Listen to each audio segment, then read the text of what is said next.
Hello, ladies and gents, boys and girls, people of all ages, sexualities, and identities, and welcome back to another Doctor Who review. But we're back again with another Doctor Who Unbound story, as we've been doing for the last few days. And today's Unbound story is Deadline. So, what is Deadline about, you may be asking? Well, Deadline asked the question, what would the world be like if Doctor Who never made it to screen? What if it was still written, but it never made it to television? Well, essentially, it plays out in this form. We find an old man named Martin who seems to be very angry and very grump and pretty much living with himself in a care home. Now, Martin is a renowned writer. He's written for plays, he's written for TV shows, but Doctor Who really seems to be the one that packed it in for him in the can with his career of writing. Turns out that the BBC were too scared to produce Doctor Who. Who knows why? But when a interested fan of Martin's previous works comes to the care home, Martin begins to go off on a tangent with him, essentially pointing out the fact that Doctor Who would have been one of the greatest things to ever happen in the history of television. But with the BBC being too scared, maybe it just proves why the world in this reality goes down the pothole. Now, as the story progresses, we begin to hear the voices of many people from Martin's life, and one of them is Sidney Newman. Now, Martin could never quite seem to remember whether Sidney Newman was Canadian or Australian, but to all of us keen Whovians who have done our research, we know that Sidney Newman, in fact, was a Canadian. Now, Sidney talks to him about the fact that he wanted him to make this show and how he wanted to make it one of the greatest things ever put on TV for kids and families alike to sit down on a Saturday night. Apologies for my impression there, but, needs must. Now, essentially, Sidney Newman's not the only one who gets introduced into this story. We also find ourselves following along with Susan, who happens to be Martin's wife, Amy. We also follow along with Ian Chesterton, who is Martin's son, Ian. No, Martin's son, Philip. My apologies. And the only one who actually is called Baber Wright happens to be Martin's nurse in the thing home. But as the story progresses, we find that Susan, of course, being his favourite, and there's a key reason for this throughout this whole audio. It turns out that this is a reoccurrence for the fact that Amy always loved Martin. She never stopped loving him, even when he thought that she'd never take him back. She always in her heart had a place left for him. Now, Philip loathes Martin. He absolutely hates him.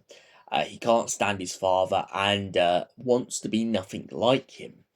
But as the story progresses, we turn to find out that although Philip badgers his father about all the things that he's done, he is much worse.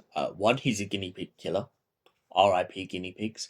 And two, he also turns out to have ended up in a full-blown argument with his missus and now only sees his son on every other Saturday.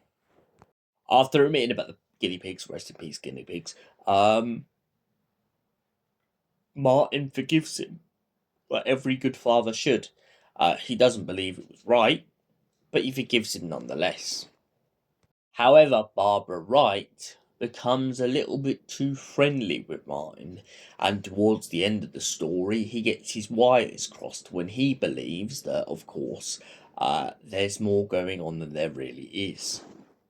Now, the story ends with Philip pretty much bringing his son to meet Martin, and Martin tries to make a good impression on Tommy, but Tommy doesn't seem to be biting any of it. Tommy seems to be a bit of a spoilt brat and essentially makes Martin finally lose it. Martin then jumps up off the bed and decides to lock himself in the wardrobe. Throughout the story, Martin has illusions and kind of memories of what he believed Doctor Who would later go on to look like. This is quite funny, obviously, because the way that Martin dreams is exactly how Doctor Who went on TV, minus a couple little retcons between the Daleks being a little bit like something else. They don't exactly come across as the Daleks in the story. Instead, they come across as something very similar, but in a comedic light. Susan then turns up when Martin begins to suffocate in the cupboard and, of course, takes him away to somewhere else. So, what did I like about Deadline as a whole? Well, this is the second time I've listened to it, and the one thing I like about it the most isn't just paranoia, isn't just distortions, isn't just the abuse that he suffers, which kind of helps us feel sorry for Martin in this story. But it's also this idea and the juxtaposition between him and the actual First Doctor, which is essentially this idea that as he's grown older, he has learned to become more wiser and more understanding. This is not too far apart from the First Doctor when you consider the First Doctor's run from season 1 to season 4. In season 1, the First Doctor comes across as the grumpy old man who lives in a junkyard. By season 4, he becomes this more understanding character who understands human nature, who understands people, who's learned to understand people. He's a very alien character in all manners of speaking. He doesn't understand people, and that is the beauty of Doctor Who. The Doctor is never supposed to just be this person who comes on Earth and happens to know everything, can know everyone. He's one of these people who, no matter whether it's he, she, or they always are evolving to become something better, something more beautiful. And their companions, their friends, Ian, Barbara, Susan, Vicky, Dodo, Polly, uh, Joe, Sarah, Leela, Romana, Romana 2. How many more can I name? Adric, Nissa, Tegan, Molly, Keris, Charlie, Tamsin, Rose, Martha, Donna, Jack, Mickey, Amy, Rory.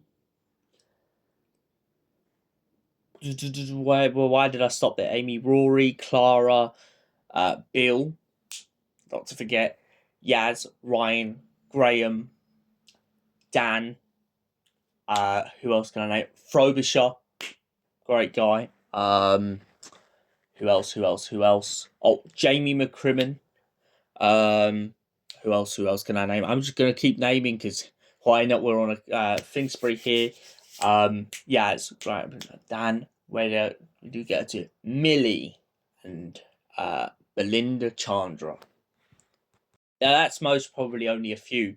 Oh, and Evelyn Smythe. Before I forget, Evelyn Smythe, Hex, and Ace. But yeah, that's mostly just a few as I go along. There's mostly going to be more that pop into my head, but essentially all these people throughout the Doctor's life have helped shape them into a better person. And that is what's so beautiful about this audio, is the fact that they may not have all these companions in it, but they definitely still have the basis of what influenced them. The thing I've always loved watching back of the first Doctor's era is how Ian, Barbara, and Susan are the basis for all the companions who have come along since. You have Susan, the unearthly child, who slowly becomes an earthly child. Oh, talking of which, Susan also has a son called Alex. But oh, Lucy Miller. But yeah, no, essentially, as they go along, Susan is like the very unearthly child. She's just like her grandfather, but she becomes earthly much more than he does. He's always very separate from Earth. However, you have Ian and Barbara, who have lived on Earth for most of their lives, trying to understand science and history as they see the universe through new eyes. When they go to planets where the laws of physics don't exactly match up with theirs, they have to adapt. And the way that the Doctor and the teachers were both teaching each other just proves how much he needed humanity as he ventured out into the stars. And that's the one thing that's kind of the juxtapose in this, is the way that Martin kind of starts off as a character who you don't necessarily hate, you feel bad for, but you do start to question his morals. But as you get towards the end, you finally see him open up to his humanity, finally see him open up to the person he could always be. And that's the one thing that Philip in this story Deadline doesn't get and will never get. He doesn't understand. He just sees his father as a monster. He doesn't realise that his father has a soul, has a feeling, has a gut. I mean, think about it, for instance, great comparison, Mary Shelley's Frankenstein and the monster. People often look at Frankenstein and think, is he the personification of the monster, or is the monster the personification of him? They are one and the same. And that is also what is an irony in this, is that Philip calls it a symptom in this story. He calls it a disease. He calls it something genetic. But he forgets that him and his father are just human as much as anyone else. They are one and the same, but they are also completely different. They are two people with different circumstances trying to adapt to everyday life. And you can't win all the time. Of course you can't. But that's what makes you human. And for that reason, I give Deadline a solid 9 out of 10. Thank you for watching, and we will see you in the next Doctor Who review. Until then, stay beautiful, stay amazing, and keep living life, you gorgeous, astonishing people.